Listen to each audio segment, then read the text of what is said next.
And now, it's time for another Dice Tower review with Tom Vasel. I like a lot of games, and one of the things you'll notice when you watch my reviews is how much I like games that are thematic. Well, ladies and gentlemen, there's a lot of games out there that are not thematic, and you've seen me rant and rave and throw games off the roof even that just stop using the same themes over and over again. I seriously think that in Germany and even in parts of America, they have this online atlas where people go through and go, okay, pick it. What name did I pick? That's what we're going to call the game.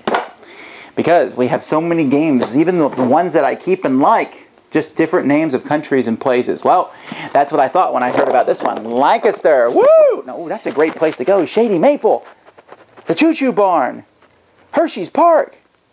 Wow. Oh, sorry, that's not the Lancaster they're talking about. That's the awesome Lancaster in Pennsylvania, the ultimate tourist destination for people who like to eat and see interesting things.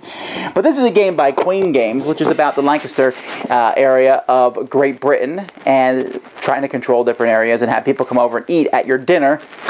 One of those typical themes, but it's a worker placement game, and it's one that works really well. It was nominated for one of the Spiel des Jahres awards, and the box has some real heft to it. Fantastic components. It's not a game that I would... Well, you know what? Why am I saying all my information about it ahead of time? Let's look at it, and then we'll see. Is it good? Will it float? Will it blend? Or is it good?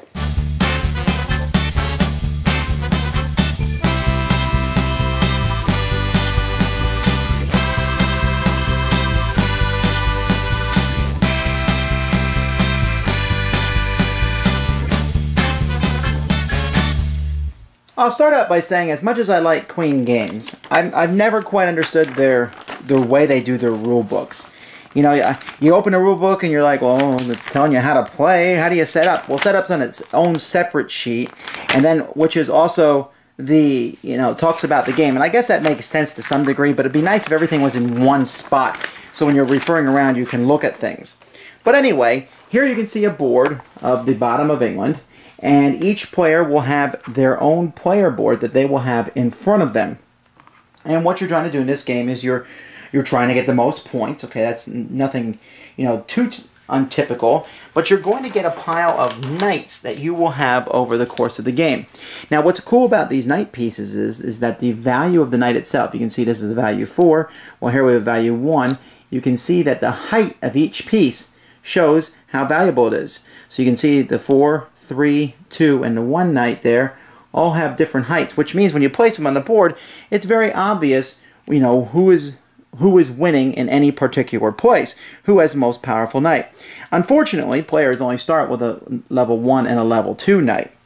Now, what players will be doing over the course of the game is they're going to be placing these knights on the boards, and they will often place them in a region. Now, there is a currency in this game, which is very thematic, I believe, and that's squires. You will start the game with some squires, and you'll get them as the game progresses. When you put a knight out, you can put some squires with that knight. Those squires will help that knight there.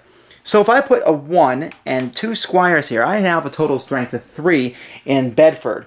If someone wants to replace me there, and they can, and this game is very, very thematic in that sense, it's very interactive, someone would have to put at least a 4 knight there to take my place, or they could place, a 2 knight with 2 squires. Now, once you use squires for such purposes, you're never going to get them back again. So players are going to be placing their knights. They'll be placing them in these different regions. They can send them here off to war. And when you send a knight off to war, you immediately get one of these benefit tiles. You can see, like, for example, this one here gives you 2 squires, while this one here gives you 3 gold. Or you can send them to work your own castle. Now, this is an interesting feature of the game. The game comes with a castle that you have, and if you put a knight here at the bottom of each spot, you will get that benefit. So, for example, 2 coins, a coin and a squire, 2 squires, 2 voting tokens, etc. However, you will start the game with one of these built. You can see this shows here that part of the castle has been built, and you have pieces for all the parts of your castle, and you can build a part of your castle as the game progresses, and when your castle is built, you will automatically get that feature every turn. You also get a bonus at the end of the game, but it's very interesting here that you can try to build your castle or just send knights down here when you have nothing else to do. Now, these places that you're putting them out on the board, each one of these places has two things. You can see here, for example, in Bedford, the person who wins this gets to add a section to their castle reward. Or they can take the guy who lives in Bedford, and he's a gentleman with an E on him. So I'm looking through my pile of pieces here. This guy, he lives in Bedford. I can take him. There's a pile of guys, and I am allowed to place him at my dinner table. He is coming to eat at my dinner. And so we're going to see at the end of the game, you get a lot of points if you have a lot of different people eating dinner in your house. It's very reminiscent of a scoring mechanic used in St. Petersburg. Also, the more people that you have in your house, you will have more votes. Each one gives you a voting token at the end of each turn. Now, you say, well, I want the guy and I want to build a piece of my castle. Or up here, I want the guy and a victor and another knight. This one gives you a knight value 1 and 2 voting tokens. Well, you can do that as long as you pay some money. That's one of the main uses of money in this game. It allows you to take both actions at a spot. So that's mostly what you're putting people in those spots for. When you put someone down here in war, well, you want to get one of these tiles. But also, if the total number of people here is stronger, equal to or stronger than the number here of those who you're fighting, then you will get points, 742, equal to whoever has sent the most powerful knights there. In case of a tie, whoever goes last wins the tie. So that's very interesting. You can upgrade knights. You can send, if the knights lose a battle, then the battle moves to France, which kind of locks your knight up for the course of the game. But that's basically the extent of the game. And you said, but Tom, you mentioned these voting tokens. Well, yes, I did.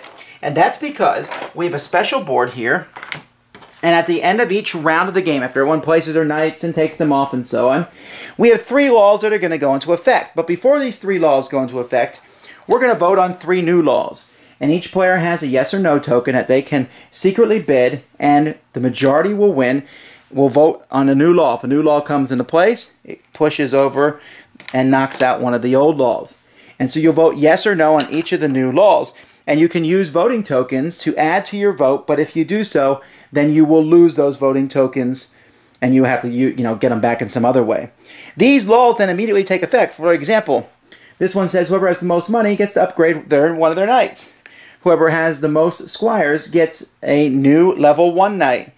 Here you can pay a money to take a vote. And so each one of these laws is different, and as the game progresses, you'll have more and more laws. Some new armies are added to the board is wiped, and you keep going. At the end of the game, you're going to get points as based on your little shield here, which looks like a castle. Isn't that neat? Each player has one of these. Whoever has the most knights will get points. Whoever has the most castle pieces gets the most points. And whoever has the most people eating at their table will get points. You get points for however many different ones you have, as seen by this board. You can see that if you get all of them, you get 36 points, which is quite a few.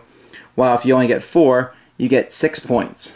And so there's a lot of interesting things going back and forth, but the game is very interactive because you're constantly kicking people out. You're negotiating with other players on how to vote. There's just a lot of back and forth things, and as you can see, there's really a ton of pieces, squires and cubes and coins, and the start player piece itself is pretty impressive. So is Lancaster a good game? Well, yes, it is. It is a lot of fun. It has some very unique aspects to it. The workers being different powers of knights and being able to throw the squires in. I have to say I'm a big fan of that blind bidding and guessing. And there's just a lot of stuff going on, but it really flows smoothly, and games are going to feel very different. It's also very, very confrontational, something I'm a big fan of. Get in your other opponent's face and take them out. I like that aspect of it. But for the most part, it just flowed very smoothly. And so it's a game that I think I'm going to be playing quite a bit in the future. The theme isn't hugely integrated, but it's integrated enough to check it out. So I say, even if you're not a huge fan of these Euro games, this is certainly one to check into, Lancaster. Thanks for joining us today. For more written, audio, and video reviews, as well as the #1 board game podcast, check out the website at www.thedicetower.com. Until then, this is Eric Summerer, and you've been watching The Dice Tower.